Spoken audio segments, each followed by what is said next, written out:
అనవసరం అమ్మా. టీ కప్పులో తుఫాన్ లాగా అనవసరం. ఎప్పుడో 3 ఏళ్ల క్రితం జరిగింది. 3 ఏళ్ల క్రితం ఒక అతను గబ్బర్ సింగ్ తర్వాత తీసే సినిమా రామయ్య వస్తావయ్య. గబ్బర్ సింగ్ తర్వాత చోటా కే నాయుడు కెమెరా. అప్పటికి చోటా కే నాయుడు ఒక వర్స్టైల్ కెమెరామెన్. అతను కెమెరామెన్ గా మామూలు కెమెరామెన్ కాదు. నాకు ఇద్దరు బాగా మిత్రులే. చోటా కే నాయుడు చాలా పటిష్టమైన కెమెరామెన్. ఒక మామూలుగా ఏదో లైటింగ్ చేసేసి రండి షూటింగ్ చేసే మనిషి కాదు. షూటింగ్ అంటే షెడ్యూల్ అంటే అన్ని కలర్ కాంబినేషన్ కానించి ఆర్టిస్టులు వేసుకునే డ్రెస్సులు కానించి సెట్ లో డెకరేషన్ ఐటమ్స్ కానించి అన్ని ప్రతిదీ ఒక కాంబినేషను పక్కాగా ఆ కాంబినేషన్ ఏంటి కలర్ కాంబినేషన్ ఏంటి అన్ని చూసుకుని దానికి తగినట్టు లైటింగ్ చేసుకుని వెళ్ళే ఒక నిర్దిష్టమైన స్కూల్ అతను. అందుకనే అతని సినిమాలో అతను ఏ సినిమా చేసినా కెమెరామెన్ గురించి మాట్లాడతారు ఆడియన్స్.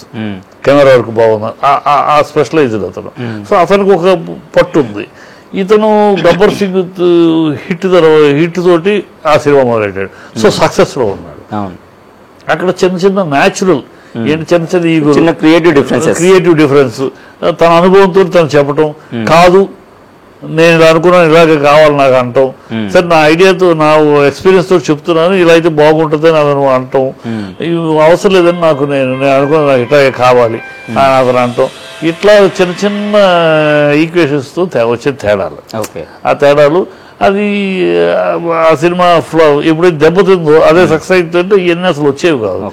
ఎప్పుడైతే దెబ్బతిందో ఈ దెబ్బతింటానికి కారణాలు నా మాట వినకపోవటము, నేను అనుభవంతో చెప్పినా వినకపోవటము, అతనేమో నన్ను సరిగా ఎప్పటికప్పుడు నాకు ఇంటర్ఫీర్ అయ్యి నన్ను కన్ఫ్యూజ్ చేశాడని ఆయన ఇట్లా వస్తాయి ఆటోమేటిక్గా. ఫెయిల్యూర్ డిఫరెన్సెస్ తప్ప మామూలు పర్సనల్ ఇద్దరు మంచోళ్ళు, ఇద్దరు ప్రొఫెషనల్స్, ఇద్దరు సాఫ్ట్ స్పోకెన్, ఇద్దరు గాలితరంగా మాట్లాడే బాపత కాదు, ఇద్దరు నాకు తెలుసు. కనుక అది అనవసరంగా వచ్చింది. అది కూడా ఇవాళ ఎందుకు కెలికారు, ఎందుకు మీడియా ఇప్పుడు 3 ఏళ్ళ కదా ప్రెస్ మీట్ కూడా చోటా నేను మాట్లాడాను చోటా నాయుడుతో. ఏంటి చోటా ఇప్పుడు అయిపోయింది. అయ్యో నేను ఆ ప్రెస్ మీట్ ఇప్పుడు మాట్లాడింది కాదు సార్, నేను ఎప్పుడు ఆ 3 ఏళ్ల క్రితందే అది. ఆ ప్రెస్ మీట్ ఇప్పుడు ఎందుకు బయటకు వచ్చింది, దాన్ని మళ్ళీ తను ఎందుకు స్పందించాడు నాకు అర్థం కావట్లేదు.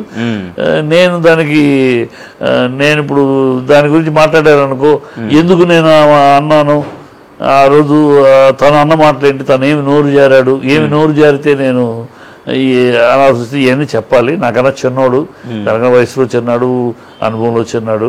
నేను ఇప్పుడు అవన్నీ మళ్ళీ మాట్లాడి దాన్ని పెంచదలుచుకోలేదు.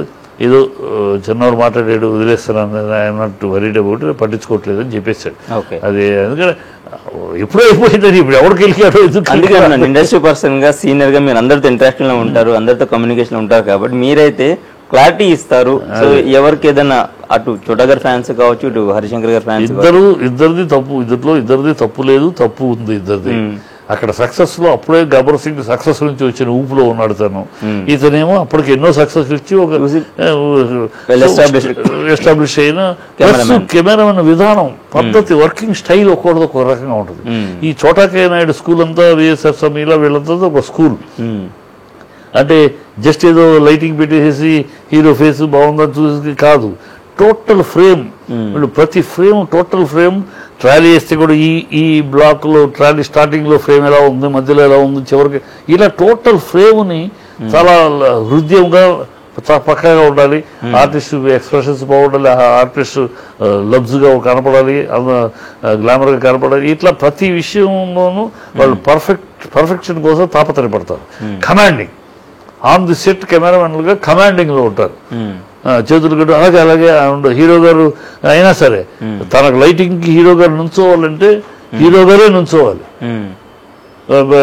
అసిస్టెంట్ పెట్టి తీసి తర్వాత కుదరదు అంటాడు. ఎందుకంటే నేను అసిస్టెంట్ పెట్టి లైటింగ్ చేసినాక తర్వాత మీరు వస్తారు, మీ పర్సనాలిటీకి అతని పర్సనల్ తేడా ఉంటుంది. హైట్ తేడా రావచ్చు, బాడీ తేడా రావచ్చు, అన్ని లైటింగ్ తేడా రావచ్చు. మళ్ళీ అప్పుడు అడ్జస్ట్మెంట్ చేయాలి. అది కరెక్ట్ కాదు. మేము అందుకే మీరే వచ్చేస్తే అంత పగడబెద్ద హీరోలు కూడా గౌరవిస్తారు. అతను ఆర్టిస్టులు హీరోయిన్ ఎవరైనా చోటకైనా గౌరవిస్తారు, ఎందుకంటే అది నిర్దిష్టంగా చేస్తాడు కనుక. అలాంటి అతను డెఫినెట్ గా సలహా చెప్తాడు. హీరో డైరెక్టర్ ఏదైనా అనుకుంటే అలా కాదు ఇలా తీద్దామని. అది న్యాచురల్గా జరిగి అది అలా మనసులో ఉంది. అది అప్పటితో ఆగిపోయింది. ఎక్కడో ప్రెస్ మీట్లో ఎవరో కెలిగారు, సో అది బ్లాస్ట్ అయింది అలా అంతే. ఆ ప్రయోగంతో చెప్పాడు ఏది మీకు తేడా వచ్చింది ఏది నేను చెప్పిన అతను వెనకపోవటం కొంచెం తప్పుగా మాట్లాడటం అని చెప్పేశాడు. ఓకే. దాని మీద వాళ్ళు వెళ్ళి ఆయన అతను అడగటం ఇద్దరు అనవసరం, ఇది అనవసరం అన్నది నేను చట్టంగా కూడా చెప్పేశాడు. అనవసరం అన్నా నేను దాని గురించి ఏదో చిన్నపిల్లాడు నాకన్నా ఏదో చిన్నపిల్లాడు ఏదో మాట్లాడేశాడు, అయిపోయింది, అది 3 ఏళ్ళు అయిపోయింది. నేను ప్రెస్ మీట్ కూడా అప్పుడు పెట్టిన ప్రెస్ మీట్, దాన్ని ఇప్పుడు ఎవడో కెలికి ఏదో చేస్తే నేను దానికి రెస్పాండ్ అవ్వదలుచుకోలేదు. అనవసరం రెస్పాండ్ అవ్వడం కూడా, చిన్నపిల్లాడు ఏదో మాట్లాడేది వదిలేయటం తెలిస్తే తన అనవసరంగా మాట్లాడుతున్నారు కానీ అన్నాడు. So silence. అది నాకు తెలిసి ఇద్దరు మంచివాళ్ళే, ఇద్దరు నోటి దూలగాడు కాదు, ఇద్దరు ఏదో అహంభావంతో చేసేవాళ్ళు కాదు.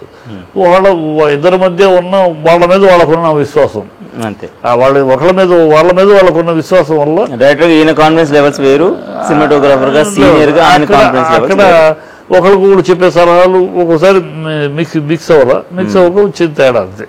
Okay, thank you sir.